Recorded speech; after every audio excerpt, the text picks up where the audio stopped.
Hi friends, ನಮಸ್ತೆ. ಇವತ್ತಿನ ದೃಷ್ಟಿಪಟ್ಟು ಸೀರಿಯಲ್ನಲ್ಲಿ ಏನಾಗುತ್ತೆ ಅಂತ ನೋಡೋಣ ಬನ್ನಿ. ಸೊ ಅದಕ್ಕೂ ಮುಂಚೆ ಈ ಚಾನಲ್ನ ಯಾರು ಸಬ್ಸ್ಕ್ರೈಬ್ ಮಾಡದೆ ವಿಡಿಯೋ ನೋಡ್ತಾ ಇದ್ದೀರಾ, ಖಂಡಿತ ಸಬ್ಸ್ಕ್ರೈಬ್ ಮಾಡ್ಕೊಳ್ಳಿ, ಲೈಕ್ ಮಾಡಿ, ಶೇರ್ ಮಾಡಿ.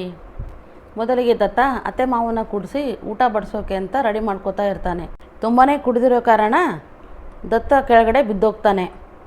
ಆಗ ಅತ್ತೆ ಮಾವ ಎಲ್ಲರೂ ಎದ್ದು ಏನಾಯಿತು ಅಂತ ಚಿಂತೆ ಮಾಡೋಕ್ಕೆ ಶುರು ಮಾಡ್ತಾರೆ. ಏನಾಯ್ತು ರೀ, ಮಾತಾಡ್ರಿ, ಕಣ್ಣಾದರೂ ತೆಗೀರಿ ಅಂತ ದೃಷ್ಟಿ ಹೇಳ್ತಾ ಇರ್ತಾಳೆ.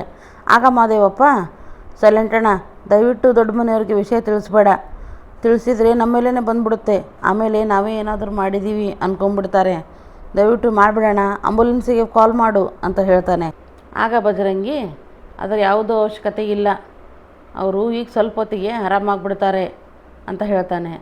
ಅದಕ್ಕೆ ಅವರು ಯಾಕೆ ಅಂತ ಕೇಳಿದಾಗ, ಇಲ್ಲ, ಅವರು ಇಲ್ಲಿಗೆ ಬರೋ ಮುಂಚೆನೇ ಕುಡಿದಿದ್ರು, ಜಾಸ್ತಿ ಕುಡಿದಿರೋದ ಕಾರಣನೇ ಇವತ್ತು ಅವ್ರು ಕೆಳಗಡೆ ಬಿದ್ದಿದ್ದಾರೆ, ಇನ್ನು ಸ್ವಲ್ಪ ಹೊತ್ತಲ್ಲಿ ಅವ್ರು ಎದ್ದೇಳ್ಬಿಡ್ತಾರೆ, ನೀವೇನು ಚಿಂತೆ ಮಾಡಬೇಡಿ ಅಂತ ಹೇಳ್ತಾನೆ.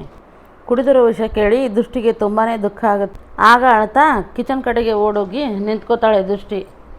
ಆಗ ಅಮ್ಮ ಬಂದು, ಯಾಕೆ ಅಳ್ತಾ ಇದೆಯಾ, ಏನಾಯಿತು ಅಂತ ಕೇಳಿದಾಗ, ಅಮ್ಮ, ನನ್ನಿಂದ ನಿನಗೆ ತುಂಬಾ ದುಃಖ ಆಯ್ತಲ್ಲ ಇವತ್ತು, ಅಳಿಯ ಖುಷಿಯಾಗಿ ಮನೆಗೆ ಬಂದು ಇರಬೇಕು ಅಂತ ನೀನು ಎಷ್ಟು ಆಸೆ ಪಟ್ಟಿದ್ದೆ, ಆ ಆಸೆನ ನನ್ನಿಂದ ಈಡೇರ್ಸೋಕ್ಕಾಗಿಲ್ಲಮ್ಮ, ದಯವಿಟ್ಟು ನನ್ನ ಕ್ಷಮಿಸು ಅಂದಾಗ, ಚೆನ್ನಮ್ಮ, ಯಾಕೆ, ನಿನಗ್ಯಾರೇ ಹೇಳಿದರು ನಾನು ಖುಷಿಯಾಗಿಲ್ಲ ಅಂತ, ನಂಗೆ ತುಂಬಾ ಖುಷಿಯಾಗಿದೆ ನೋಡು, ಅಳಿಯಂದರು ಎಲ್ಲರ ಜೊತೆಗೂ ನಿಂತ್ಕೊಂಡು ಎಲ್ಲರ ಜೊತೆಗೂ ಊಟ ಮಾಡಿ ಖುಷಿಯಿಂದ ಇದ್ರಲ್ಲ, ಕುಡುಕ ಗಂಡನ ಕಟ್ಕೊಂಡು ಇಷ್ಟು ದಿನ ಬದುಕಿದ್ದೀನಂತೆ, ಕುಡುಕರು ಯಾವ ಥರ ಅಂತ ನನಗೆ ಗೊತ್ತಿಲ್ವಾ, ನಿಮ್ಮಪ್ಪನ ಥರ ಅವರೇನು ಚುಚ್ಚಿ ಏನು ಮಾತಾಡಿಲ್ಲಲ್ಲ, ನಿನ್ನ ಜೊತೆ ಎಷ್ಟು ಪ್ರೀತಿಯಿಂದ ಇದ್ದರು ಅಲ್ವಾ, ಕುಡ್ದಾಗ ಯಾವತ್ತೂ ನಿಜಾನೇ ಹೇಳ್ತಾರೆ ಅಂತ ನಿಮ್ಮಪ್ಪ ಹೇಳ್ತಾ ಇದ್ದರು, ನೀನೇನು ತಲೆ ಕೆಡಿಸ್ಕೋಬೇಡ ಕಣೆ, ಅವರು ಬದಲಾಗಿದ್ದಾರೆ, ನಿನ್ನ ಮೇಲೆ ಅವರಿಗೆ ತುಂಬಾ ಪ್ರೀತಿ ಇದೆ ಅಂತ ಹೇಳ್ತಾಳೆ.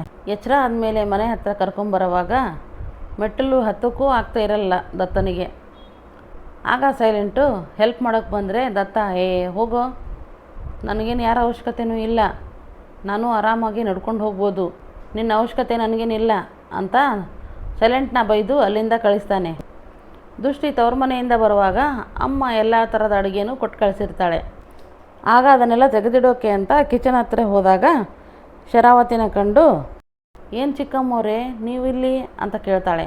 ಅದಕ್ಕೆ ಶರಾವತಿ, ಅಯ್ಯೋ ಪಾಪ, ಗಂಡನ ಜೊತೆ ಚೆನ್ನಾಗಿರಬೇಕು, ಎಲ್ಲರ ಜೊತೆ ಖುಷಿಯಾಗಿ ಇರಬೇಕು, ಲಲ್ಲೆ ಹೊಡಿಬೇಕು ಅಂದ್ಕೊಂಡು ತವ್ರ ಮನೆಗೆ ಹೋಗಿದ್ದೀಯಲ್ಲ, ಪಾಪ ಎಲ್ಲ ಉಲ್ಟಾ ಹೊಡೆದಿರಬೇಕು ಅಲ್ಲ, ಏನೇ ನಿಮ್ಮ ಮನೆಯಲ್ಲಿ ಕೆಟ್ಟ ಕೆಲಸ ಆದರೂ ಅದ್ರ ಹಿಂದೆ ನಾನೇ ಇರ್ತೀನಿ ಕಣೆ, ನಿನ್ನ ಮತ್ತು ದತ್ತನ ಸಂಬಂಧನ ಗಟ್ಟಿಯಾಗಿರೋಕೆ ನಾನು ಬಿಡಲ್ಲ, ಮೊದಲೇ ದತ್ತನಿಗೆ ನಿನ್ನ ಮೇಲೆ ನಂಬಿಕೆ ಇಲ್ಲ, ನಿಮ್ಮ ಸಂಬಂಧನ ಹಾಳು ಮಾಡೋದು ನನಗೇನು ದೊಡ್ಡ ವಿಷಯ ಅಲ್ಲ ಬಿಡು ಅಂತ ಹೇಳಿ ನಗೋವಾಗ ದೃಷ್ಟಿ ಕಾಯಿ ಹೋಳಿಗೆನ ತಟ್ಟೆಯಲ್ಲಿ ಹಾಕ್ಕೊಂಡು, ಪ್ರೀತಿ ನಂಬಿಕೆಯಿಂದ ಆಗಿರೋ ನಮ್ಮ ಸಂಬಂಧ ಗಟ್ಟಿಯಾಗಿರುತ್ತಾ, ಇಲ್ಲ ಸುಳ್ಳು ಮೋಸದಿಂದ ಆಗಿರೋ ನಿಮ್ಮ ಸಂಬಂಧ ಉಳಿಯುತ್ತಾ ಅಂತ ನಾನು ನೋಡ್ತೀನಿ ಅಂತ ಹೇಳಿ ಅಲ್ಲಿಂದ ರೂಮ್ ಕಡೆಗೆ ಹೊರಡ್ತಾಳೆ ದೃಷ್ಟಿ. ಈಗಾಗಲೇ ಎಚ್ಚರ ಆಗಿರೋ ದತ್ತ ರೂಮ್ ಒಳಗೆ ಅಡ್ಡಾಡ್ತಾ ಇರ್ತಾನೆ. ದೃಷ್ಟಿನ ಹೇಗೆ ಮಾತಾಡ್ಲಿ ಅಂತ ಯೋಚನೆ ಮಾಡ್ತಾ ಇರುವಾಗ ದೃಷ್ಟಿ, ಎದ್ರಾ, ನಾನೇ ಎಬ್ಬಿಸ್ಬೇಕು ಅಂದ್ಕೊಂಡೆ, ಆದರೆ ಮತ್ತೆ ಎಲ್ಲಿ ಬೈತಿರೋ ಅಂತ ಸುಮ್ಮನೆ ಇದ್ದೆ ಅಂತ ಹೇಳಿದಾಗ ದೃಷ್ಟಿ, ನಾ ಹೇಳೋ ಮಾತನ್ನ ಕೇಳು ಅಂತ ಹೇಳ್ತಾನೆ.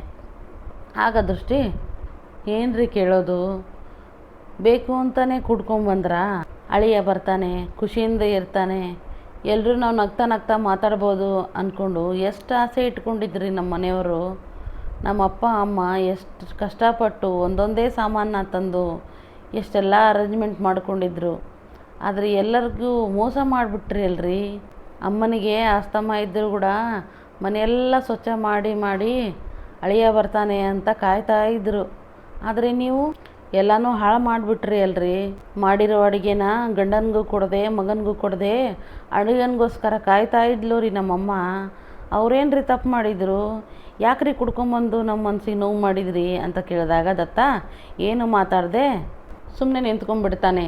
ಸೊ ಇಲ್ಲಿಗೆ ಈ ಸಂಚಿಕೆ ಎಂಡ್ ಆಗುತ್ತೆ. ನಿಮಗೆ ಈ ವಿಡಿಯೋ ಇಷ್ಟ ಆದರೆ ಖಂಡಿತ ಸಬ್ಸ್ಕ್ರೈಬ್ ಮಾಡ್ಕೊಳ್ಳಿ, ಲೈಕ್ ಮಾಡಿ ಆ್ಯಂಡ್ ಶೇರ್ ಮಾಡಿ. ಸೊ ನೆಕ್ಸ್ಟ್ ವಿಡಿಯೋದೊಳಗೆ ಸಿಗ್ತೀನಿ. ಸೊ ಅಲ್ಲಿವರೆಗೂ ಟಾಟಾ, ಬಾಯ್ ಬಾಯ್.